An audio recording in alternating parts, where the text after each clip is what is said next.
Hey guys, today I'm going to be doing a book review on Almost There by Farah Rashan and Never Never by Serena Valentino.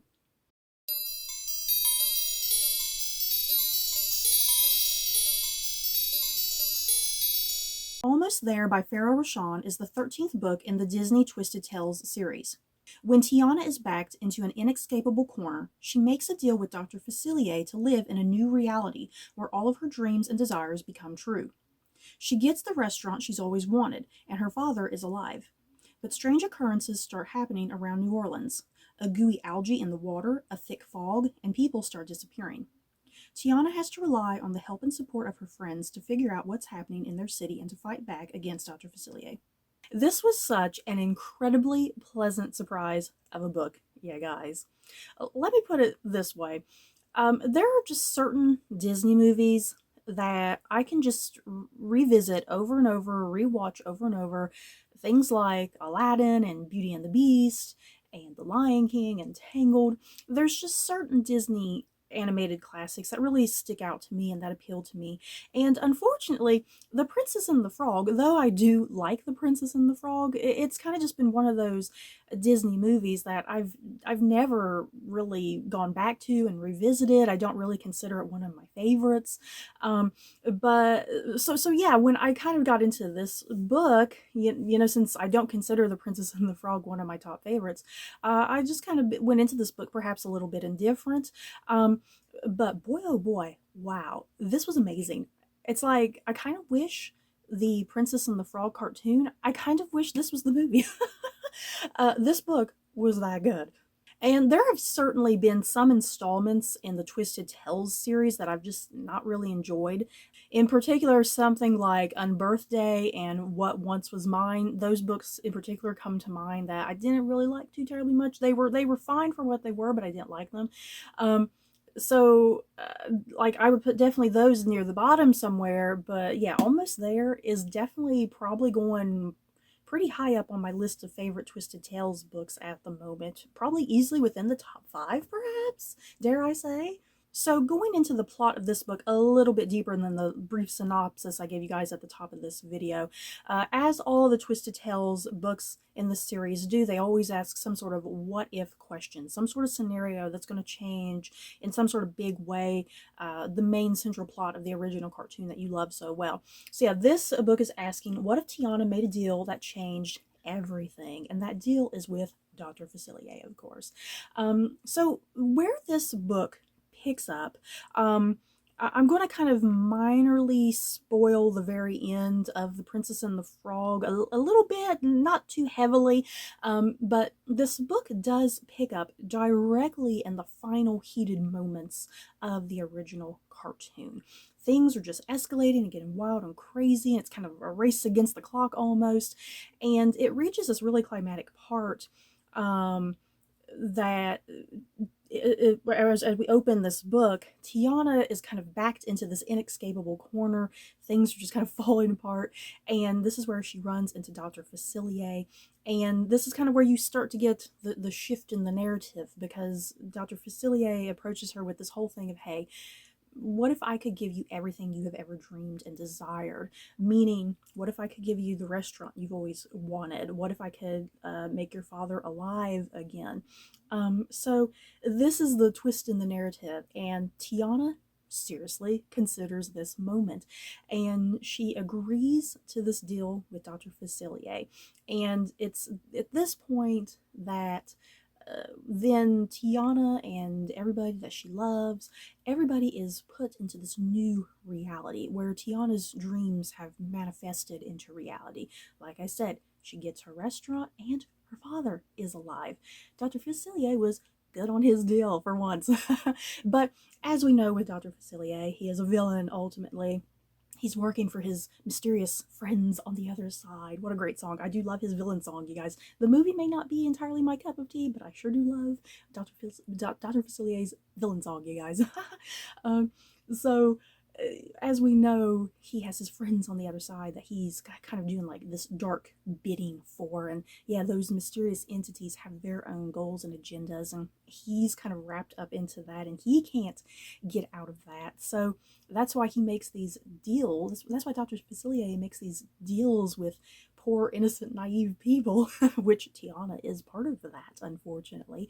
That's why he makes these deals with these type of people. Because he needs to own up to his own debts with the friends from the other side and whatnot, so he can ensure his own personal survival and self-preservation and whatnot. And as I mentioned, poor Tiana is very innocent and naive to this whole situation. I mean, how can she bypass such a great deal like this? She wants this restaurant that she's been struggling and working so hard to get. And then, yeah, more than anything, her father, who we know died early in the cartoon, yeah, her father is brought back to life in this narrative and whatnot. So she's having all these kind of happily ever afters in her own new reality. But Tiana, she's not stupid.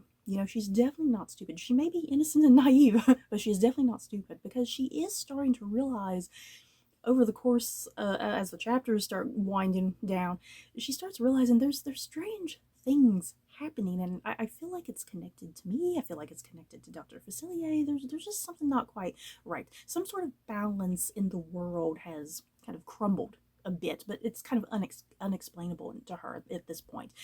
For instance, like there's some sort of weird gooey algae that's growing in the water, and there's like this big huge mysterious fog, and random citizens of New Orleans in her community are just up and disappearing. There's a lot of weird shenanigans going on, and she realizes there's something connecting all of this, but what exactly?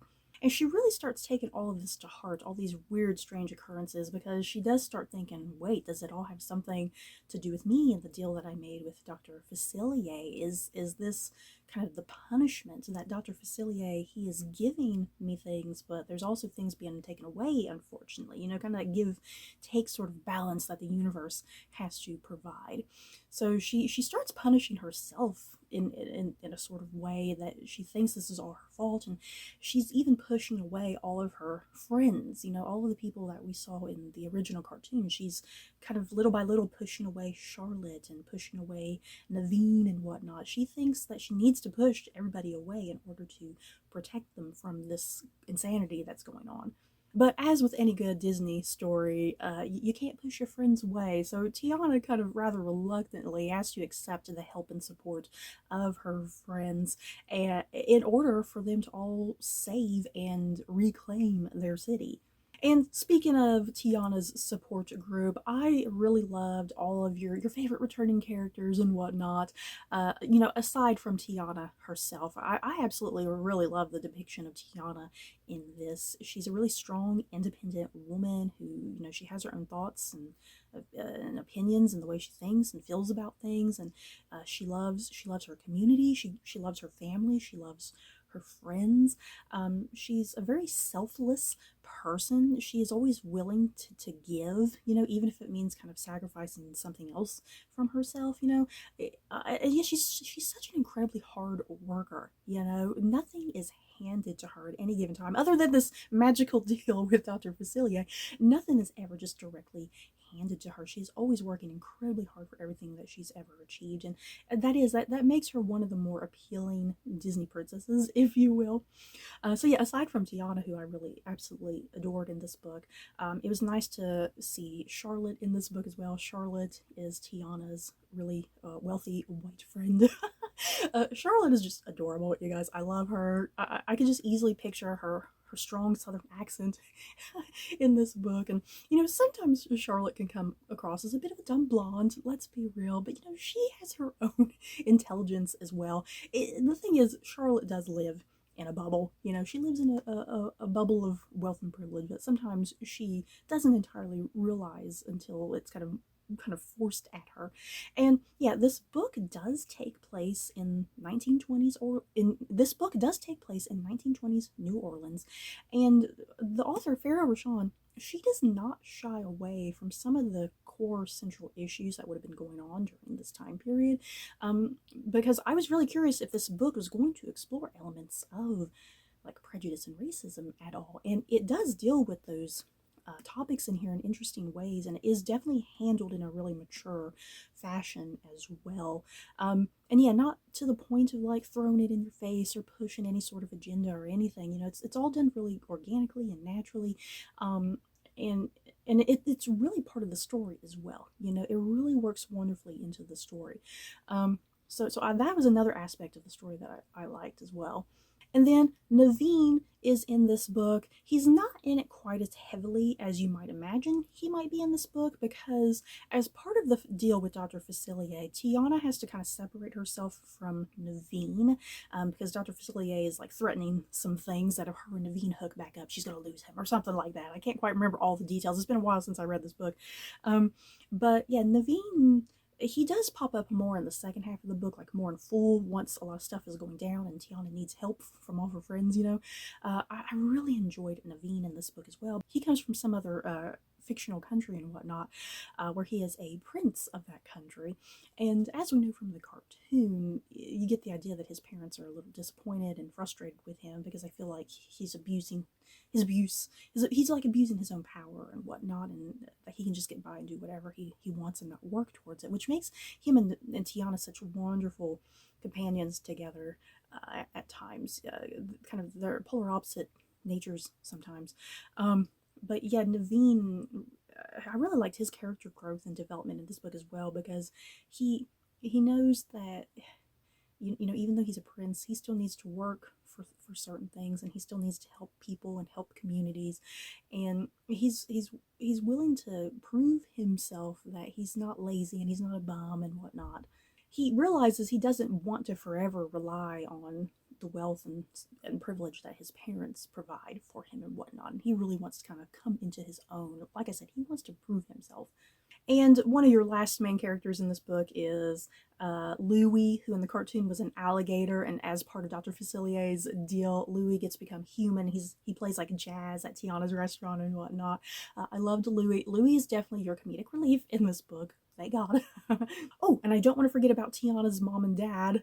They are a big part of this narrative as well. You know, with Disney cartoons, the parents are always just miraculously, mysteriously vanished and whatnot. So it was nice to have a book where our main character has some parents. That, yay! I really loved how she interacted with them and what they meant to her personally as her character grows over the course of the story. And there's just so much to really love and enjoy about this book, because it's not just the characters. Once again, it's the story and the structure of the story, the fact that it takes place in 1920s New Orleans, kind of providing this really nice historical backdrop and whatnot, making it more real, more flesh and bone, and something that's more tangible, something that you can grasp onto and relate to, you know, rather than like a fairy kingdom of some sort. You know, it's something real. So yeah, there's a lot to really love and enjoy about this book. And I definitely recommend this Twisted Tales installment. If you've never picked up the Twisted Tales books in the past, this is definitely a must, I think. Like for me, my other personal favorites in the series, I really loved As Old as Time, which was the Beauty and the Beast retelling, and then I also really loved Reflection, which was the Mulan retelling.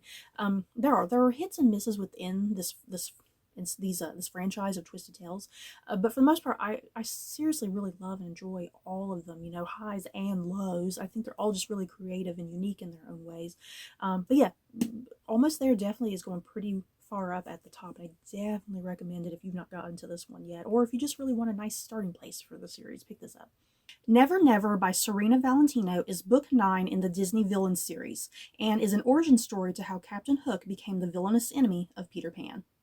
You guys, I was really hoping I would love this installment in the Villains series.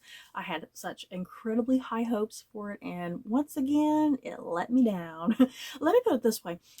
This book was going so incredibly well for perhaps the first 100 pages or so. I really loved what was going on. We're introduced to Captain Hook. Before he's Captain Hook, he is known as James. James is a wealthy, privileged young man, and he's kind of reached this point in his life that he feels like his life feels really stagnant, and that his life is going nowhere, that everything's kind of predestined for him, and he doesn't want any of that. He wants a life of purpose and a life of adventure, where he feels like he might be useful. So, and another big part of his character, he wants to return to the magical world of Neverland. Neverland, which has fairies and mermaids, and is ruled over by the forever boy child Peter Pan. And we get this backstory with James that when he was a child, he spent like 6 days in Neverland, just 6 days, but then he was pulled away on the seventh day.